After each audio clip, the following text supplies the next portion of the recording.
After we finished moving into our new single-family home, another moving truck suddenly stopped in front of our house. My husband said something unbelievable: "From today, my parents will be living with us too." "What?" I exclaimed. My in-law added, "If you oppose, such a daughter-in-law should get divorced." I burst out laughing when I heard this. We might as well be divorced already, right? This is the story of when I left my husband and his family right after we moved into our new home. My name is Kelly, and I am a housewife in my 30s. I married Dominic 5 years ago, and our son is now 4 years old. I quit my job once I got married, but I went back to work when our son turned 4. Now, I work full-time on weekdays. When I first met my husband, he was kind and laid back, a bit oblivious, but I thought that was part of his charm. Most importantly, I was attracted to the fact that he always put me first, which led me to marry him. However, I later realized that my compatibility with my in-laws was far from good. They were people who cared too much about appearances, always thinking unilaterally without considering others. The first sign of trouble was during the wedding preparations. They wanted a grand ceremony because he was the eldest son. I wanted a modest wedding with only close friends and family, but they complained it would be embarrassing and not fitting for their family status. Let me make it clear, my husband's family was not of high status. His father was a retired office worker, and his mother was a housewife. They had always lived in rented houses, not large ones, yet they seemed to want to maintain appearances. In the end, they said, "We will cover the costs," and went ahead to book a wedding venue they knew without consulting us. I didn't want to start a conflict before getting married, so I went along with my in-laws' wishes for a grand wedding reception. However, the cost burdened by the groom's side ended up being solely on my family. It was the same when I was in labor. My mother-in-law arrived at the hospital and immediately said, "What? Not born yet? I thought since the labor started, the baby would be here. I came all this way for nothing. How tedious." Then she continued to make irrelevant small talk beside my bed, despite my pain. She didn't care and kept talking. "Hey, are you listening, Kelly?" During this time, my husband did nothing but watch, not offering any support. I used to like my husband's laid-back nature, but now it seemed more like insensitivity or even obliviousness, assuming his parents' behavior was normal. The inconsiderate actions of my mother-in-law and father-in-law continued even after giving birth. Despite it being shortly after birth, they insisted on celebrating at our house late into the night, demanding, "Hey, prepare some snacks." Even when my son cried, nobody attempted to soothe him. Because of this, I've always felt uncomfortable around my in-laws, trying to keep our interactions to a minimum. However, a particular situation led us to become deeply involved with my in-laws. We were living in a rental apartment, but as our son grew, we started thinking about buying a new single-family home. Building a house meant we had to look for land, choose a construction company, and decide on the interior design, requiring many meetings. Since we both worked, it was difficult to schedule meetings during weekdays, so we always arranged them on weekends. However, it was hard to have long meetings with our son present, so he was often taken care of by my parents who lived nearby. We had planned another meeting for the next day, but my mother called to say she had caught a cold and didn't want to risk passing it to my son, so she couldn't take care of him. I had to decide whether to cancel the meeting or take my son with me, and I consulted my husband about it. He suggested, "Why not leave him with my parents for once?" I didn't want to rely on my in-laws, but without considering my opinion, my husband started calling them. "Hey, it's me. Can you take care of our son for the day tomorrow? I'll bring some souvenirs," he said. I told him, "That's sudden," but my oblivious husband just replied, "They said it's okay," and hung up the phone.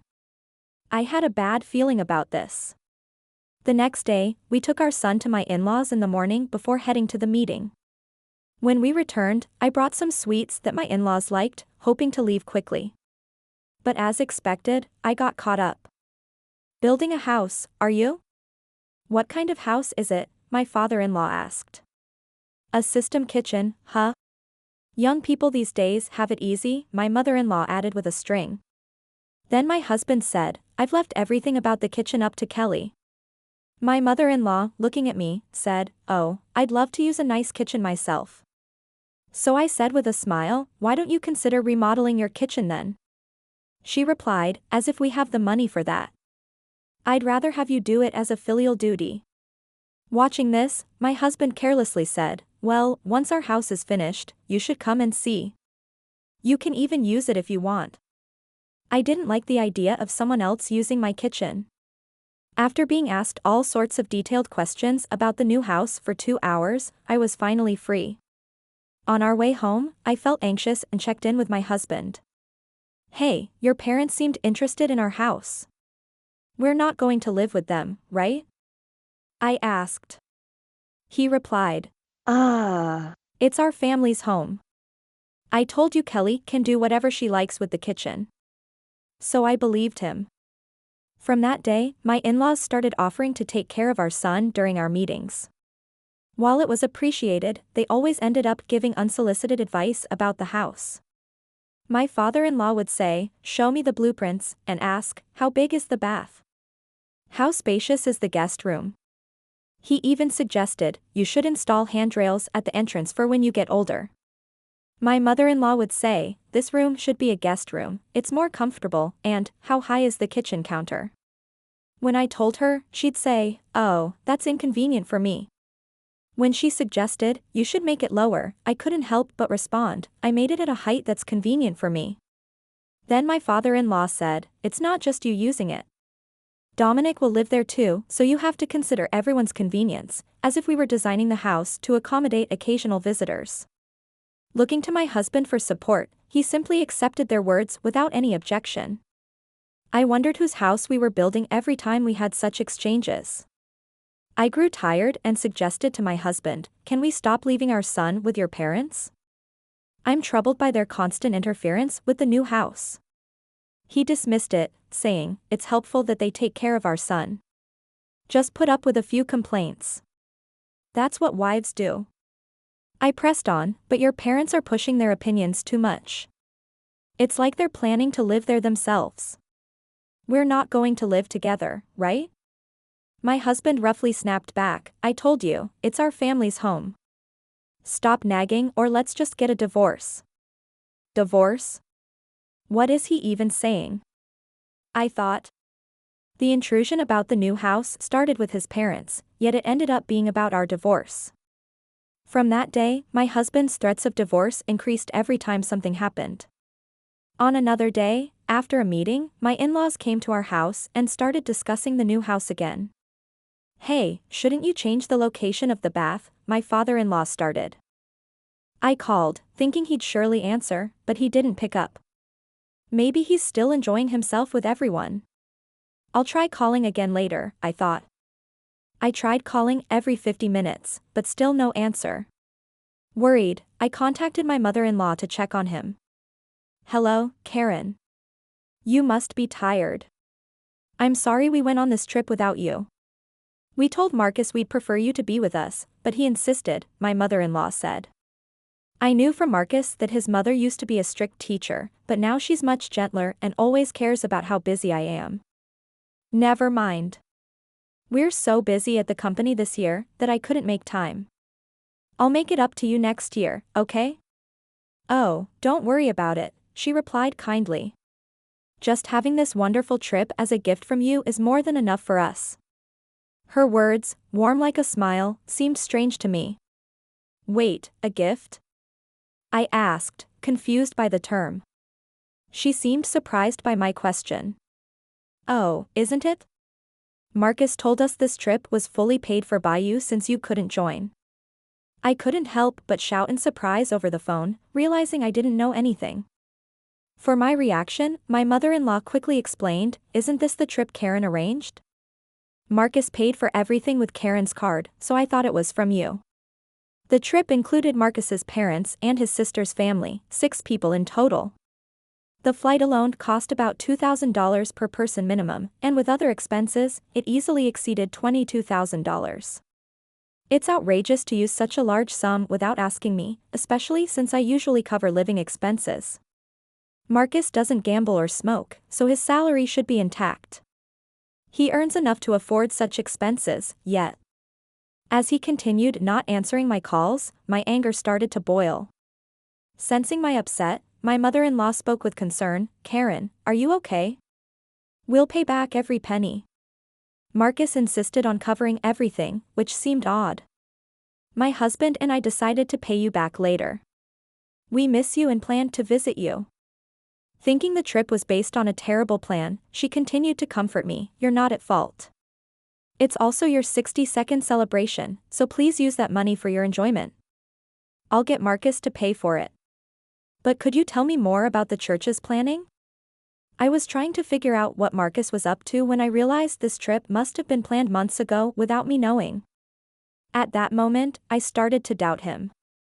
Then, my mother-in-law revealed a shocking fact. The trip was suggested by Marcus's sister and her husband. Surprisingly, it was Marcus's sister and her husband, who always criticized me, who initiated the trip.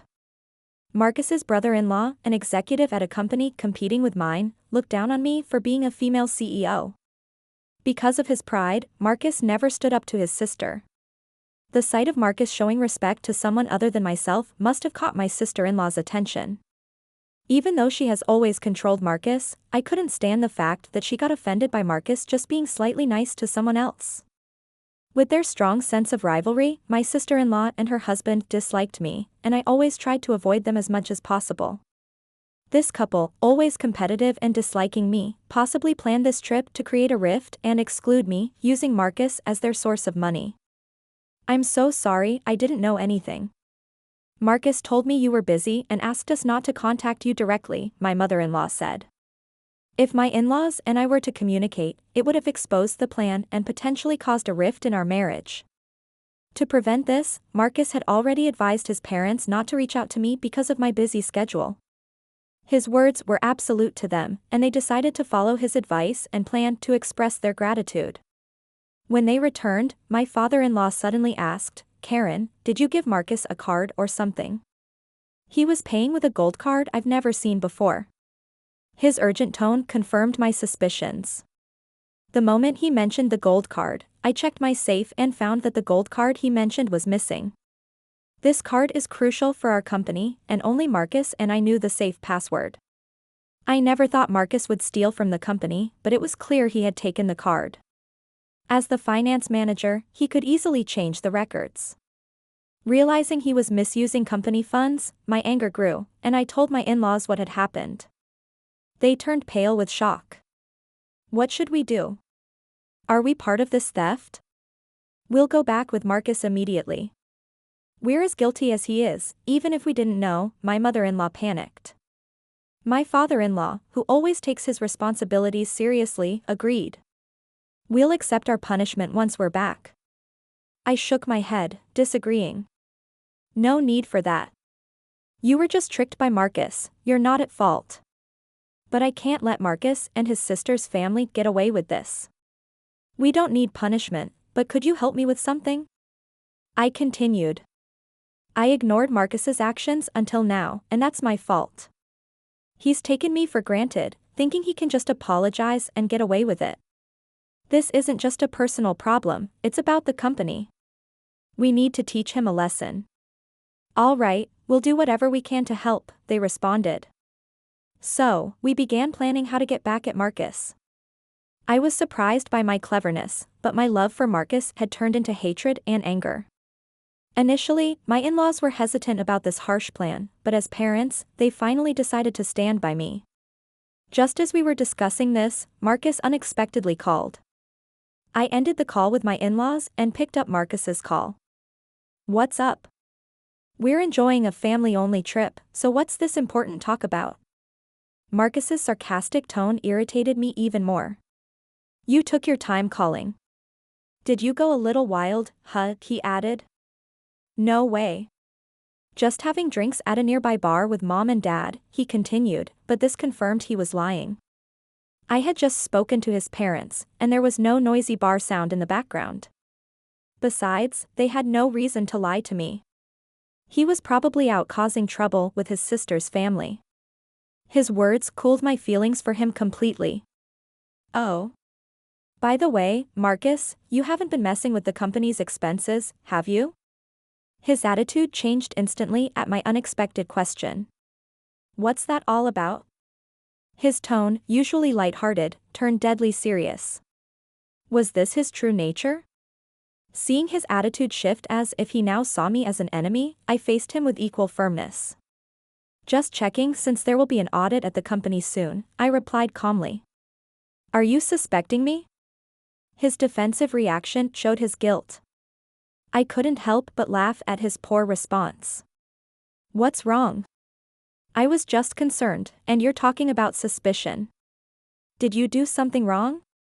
I pressed on. No, anyway, the house isn't in a mess when I get back, right? Marcus asked, realizing he was digging himself deeper. He suddenly changed the subject, but his actions only made him look more suspicious. I was almost impressed by his foolishness. Who knows? I've been busy with work too. Give me a break. I hate coming back to a dirty house with bugs. A wife is her husband's maid, disobey and it's divorce. Even our executive says that to his wife. Looks like I might have to do the same, right? You want that, so keep the house clean, he added. I had never seen him getting along with the executive. His current works were probably all his thoughts, but aware of his weaker position, he used the third person to express them. His patheticness made me sigh. Sure, I'll keep that in mind. There was no need to talk to him any longer. Marcus looked down on me, even embezzling company funds. Embezzlement is a serious crime, and I could take him to the police with no mercy, even for a spouse. But that alone wouldn't satisfy me. After ending the call with Marcus, the next day while I was busy preparing for the fashion show, I made a phone call to a certain place. Of course, Marcus bombarded me with calls. I noticed his calls late at night while I was out. Luckily, my secretary was driving, so I answered Marcus's call on speaker. You're late.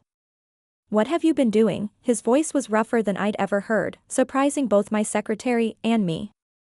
What do you mean? I was working. Did you do something yesterday? I replied. Do something like what? Don't play dumb. Tell me the truth, Marcus demanded. Marcus was in complete panic, and in the background, I could hear several Australian men, and my sister-in-law and her husband confronting him. It sounded noisy. Something wrong? I asked. No, it's just Marcus, who had been blustering, suddenly began to stammer. He realized that admitting anything would put him in a very disadvantageous position. His odd behavior made me explain to him what was coming. Too bad, Marcus. You were supposed to be having a blast in Australia, but it seems your dream turned into a nightmare overnight, huh? But it's what you deserve for misusing someone else's money. You did something, didn't you? As he reacted weirdly, I revealed what I had done the day before. I contacted the president of the credit card company I was contracted with. Despite it being after hours, he agreed to help me due to our long-standing relationship. He immediately suspended the company's credit card. If a credit card is misused, the company doesn't have to pay the store, leaving the store at a loss. However, Marcus had arranged to pay the entire bill at checkout, so with the card blocked, he couldn't pay and was now being interrogated by the hotel receptionists. Marcus, Mom, and Dad have already checked out. The taxi I've reserved for them has left with them, so there's no one coming to pick you up, I said. My sister-in-law, who was cornered, bombarded Marcus, asking what to do next. Hearing this, Marcus panicked even more and directed his anger at me. How can you do this and think it's okay? Are you ready for a divorce? Go ahead. I'd rather not have a husband who steals from the company. I've already talked to a lawyer, and we're starting the divorce process, I told Marcus calmly. He was shaken by my calm reaction. I've ignored so much of what you've done, Marcus. There was a time when you supported my work, and I was grateful, but I've reached my limit. My patience is gone, I continued. That can't be, Marcus realized he was in a real crisis and let out a desperate cry. The receptionist kept demanding payment from Marcus and his group, who were now trapped in despair. None of them spoke Australian and were relying on a guide to communicate. I suggested switching the call to me. No one there speaks Australian, right? Let me talk to them for you. I'll help, I assured Marcus. He sounded relieved, thinking I had changed my mind. Without hesitation, he handed his phone to them. I spoke to the receptionists in Australia and explained the situation, and they quickly understood and seemed cooperative. To ease their worries, I also gave them my contact information, which my secretary noted down. After a friendly chat, they returned the phone to Marcus. What happened? Did you sort it out? Marcus asked anxiously. Yes, I've taken care of it. Now it's up to you guys, really, I replied. You're a lifesaver, Karen.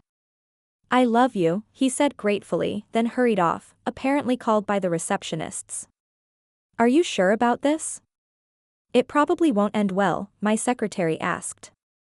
Perfect, right? It's ideal for them to see hell, I responded. An hour later, as expected, I received a barrage of calls again from Marcus. When I answered the call, Marcus was on the line, his voice full of distress. Karen, what's going on here? What is this place? He cried out and showed me through a video call the image of a slum area in Sydney, Australia. Marcus and his sister's family were there, looking miserable and stripped of their belongings. They had been taken to what's considered the most dangerous place in Australia, which was completely unexpected. When I was talking to the receptionist earlier, he had mentioned he was a big fan and promised to arrange a severe punishment, but I never thought he meant this place. I couldn't help but laugh at their predicament. Lucky you're still alive in Australia's most dangerous place. It's a miracle, really, I remarked. What? Wait, Karen, what's this about? Explain yourself and come help us right now, Marcus pleaded desperately. Since it was a video call, they could probably hear everything. Behind them, many homeless people were surrounding Marcus and his group, causing chaos. You guys were causing trouble for Karen. You reap what you sow. A time for reflection, added my in-laws, joining the call unexpectedly. Mom, Dad, what are you doing? Marcus was shocked. A friend of Karen flew us back in a private jet. We returned to the US, and Karen picked us up. We realized you were trying to set Karen up. We asked her to do as she pleases with you guys, they explained. As they said this, the onlookers behind them started confronting Marcus's sister and her husband. The people living in this rough area were ruthless. If you wore anything valuable, even women were not spared. They raised their voices while on the video call. In such a dangerous neighborhood, it's no surprise they became perfect targets.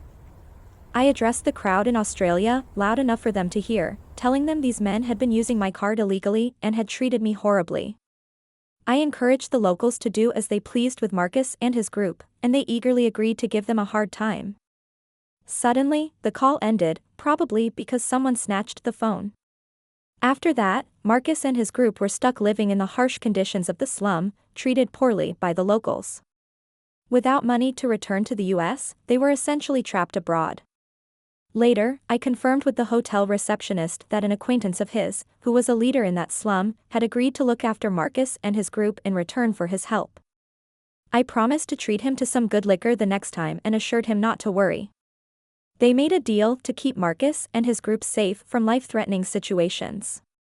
In return, I agreed to perform at that hotel, something I hadn't done in a long time. The receptionist mentioned that a live performance video of mine, the only one I ever released, was still his treasure. He invited me to stay at their hotel and sing for them, promising VIP treatment. Following this, I successfully got my revenge on Marcus and his group with the help of the men from the hotel. I also managed to sever ties with Marcus through a divorce. I felt refreshed and have been enjoying life with my in-laws. Marcus's sister and her husband were fired from their jobs for unexcused absences. Their phones were taken by the locals, leaving them without a way to contact anyone. My in-laws explained the situation well, so it didn't become a police matter, and no one seemed to care about them. Since then, I've been focusing on work and living a happy life. Occasionally, I call the receptionist to check on Marcus and his group. They're still living in tough conditions, but I don't feel sorry for them. I asked to spare their lives, and now I'm enjoying my life to the fullest. Thanks for watching. How did you find the story? Let me know in the comments below. Remember to like this video and subscribe to our channel for more awesome stories like this. Your feedback and support mean a lot.